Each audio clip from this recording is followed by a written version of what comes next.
Hi everybody, welcome to the Astrology Chat for March 3rd, 2024. So the keys for today are to allow the irritation, allow the passion, allow the awareness of discrepancies to lead you towards developing better strategies.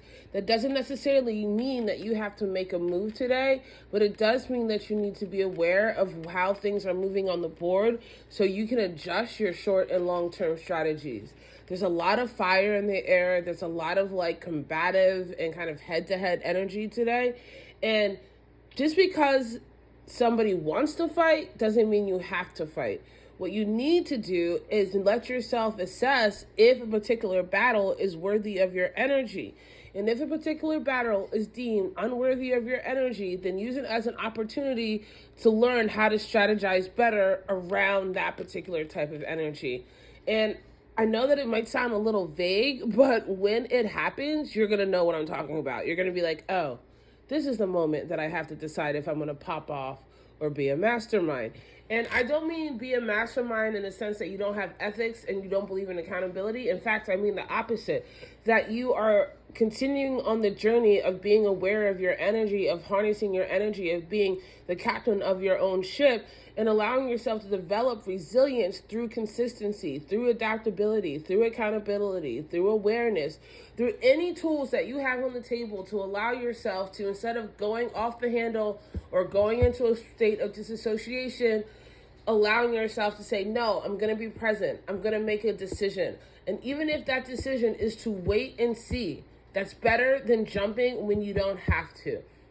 And I say this because we have the moon in Sagittarius. The moon in Sagittarius continues to be about high mind philosophy and law, about your long-term goals, about your long-term travels, about where that ethical energy of Jupiter is expanding you, or if that this energy of excess is confusing you.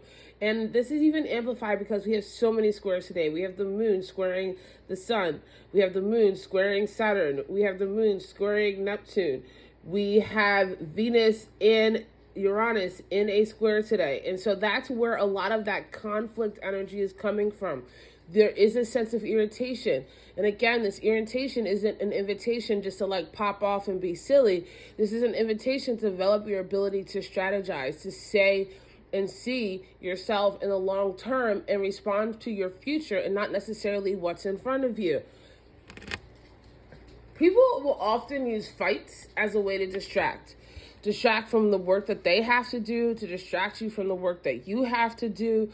And you don't have to go by that. This really is the type of day that warriors can be made and can be developed. And that mindset of going for the long instead of the short can really come into play. Now, again, this is all still about your healing because we have a trine to Chiron in the North Node. So if you place where you want to go at the center of what you are doing, if you place the kind of person that you want to be, if you place your promises that you've made to yourself in the center of your actions, then everything else around you becomes an opportunity for development. Everything else around you becomes a lesson. It doesn't have to be a mandate. It doesn't have to be the end of the wall, but you can just decide you want to fight better.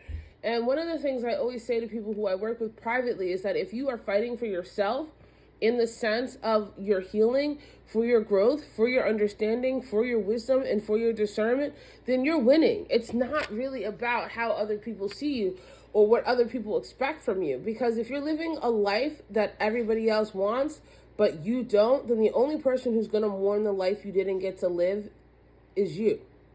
And so that's why it's so important to let yourself continue to be focused, continue to develop the practice of resilience, develop the practice of focus, develop the practice of flexibility. All of these things are practice. All of these things are strategy. And if you allow yourself to become a master strategist with what's in front of you, then what comes doesn't really matter because you and your ability to tune into yourself will be the constant that is the most important factor of the day. So it could be a little rough and wild out here, especially since we have Jupiter also in a semi-square with Neptune. So there's some illusions and delusions. Things are coming out. Honey, the tea is hot. So sit back, watch, and make your plans accordingly. I love you guys so much, and I'll see you tomorrow.